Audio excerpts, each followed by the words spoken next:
Hi everyone. Dementia residents using cell phones is a complicated equation, and it may seem an easy arrangement, but actually it's often the charging of the cell phone that's the problem. Even if they're able to do the phone calling, charging it at night and keeping it charged and making sure that there's enough data on the phone all needs to be in place, so that the carers and the nurses need to know that each night you'd like the cell phone charged so the person can use it.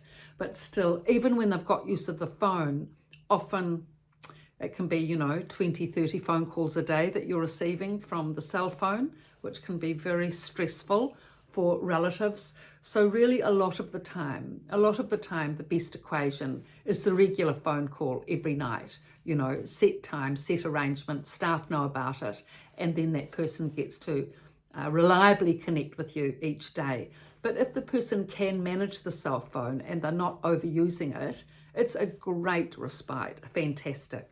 I've seen few people be able to manage this. The two people that I knew that could manage a cell phone, both of them used to, overuse it and repeatedly ring the relative all day, and it really just became unmanageable for both parties. But I feel that as technology, with the younger generations coming through, with technology being so much part of their DNA, having been brought up on it, even with dementia, and also with technology changing and making technology more dementia friendly, in time, I'm sure there will be ways of getting around all this problem with cell phones. But at the moment, with the older generation, many of them aren't used to cell phones in the same way. They've only been using them for the last 10 years or so, and if they're 80, they didn't start using them till they were 70. Imagine that. Or even if they're younger, still, they didn't start using cell phones when they were sort of 10 years old or whatever, but soon that will be the case. And technology will play a big part in the future. I mean, technology is already playing a big part in dementia units with the smart TV. That's absolutely brilliant for dementia residents, having access to those marvellous, magnificent David Attenborough programs and wildlife programs and The Crown and documentaries and the golden oldies Hollywood movies. This is just a huge breakthrough in the quality of life for the dementia residents, rather than just sitting down, same old boring channel on TV going all the time. If they've got a resourceful nurse or diversional therapist, they can have some marvellous experiences watching these movies. So that's been a big breakthrough for dementia units per se. And the second breakthrough, I think, will be that dementia residents can manage a cell phone of sorts, where they can have a line to the outside world, because making phone calls from landline is too difficult, as I've said. Punching in numbers, looking at numbers on the phone, punching in numbers, the coordination needed for that, very rarely people can manage that. So it is a whole area that the technological industry needs to look at as the dementia population is growing in our community. Now, in terms of Zoom calls, that sounds easy as well, but that's actually more difficult than it sounds, and I'll mention why. For a Zoom phone call, say it's your mother, she's 80, you're the son, you're making a phone call from overseas.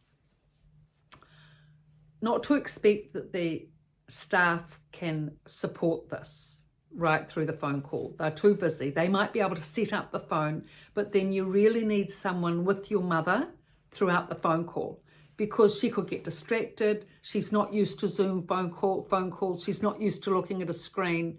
She's not used to seeing you on a screen. It's all foreign to her. It needs to be explained to her quietly, to sit her down, set it up, explain that you, the son, say if you've got a carer or your sister's there, explain to your mother, what's happening, that it's John, the son, calling from Singapore, and you're going to be able to speak to him and look at the screen, and he'll be there. Because this technology is quite foreign, But once she's set up and you're there to support and chat as well and keep the conversation going, they can be fantastic in that regard. Especially helpful because you as the son can see lots of things through the screen.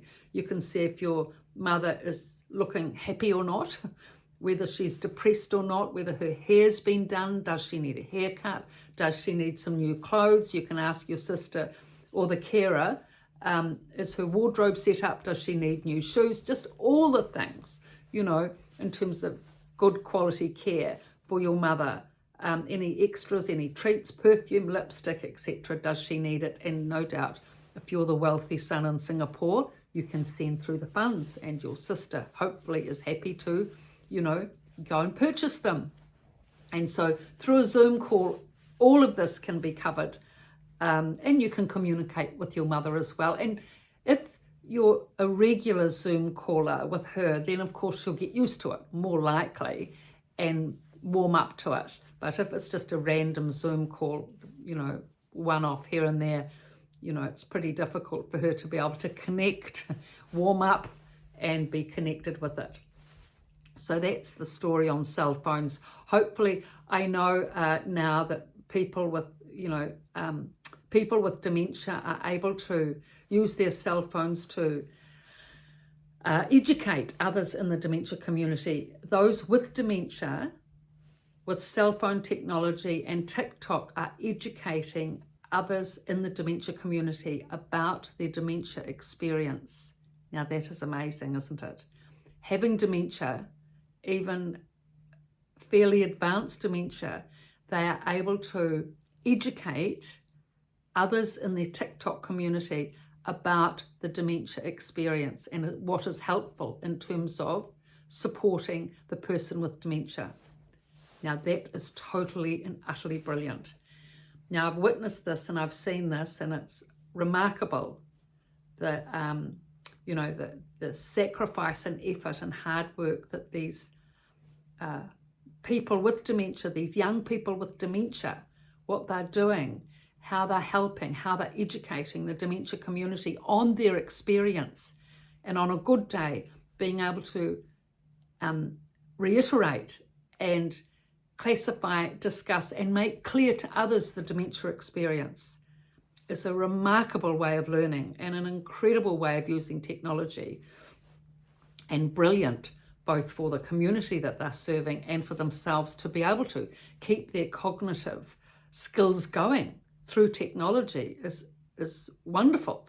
So that this generation of dementia residents coming up will be articulate in this way with technology and with speaking. And so this is going to certainly change the dynamics in a dementia unit for the better, absolutely for the better.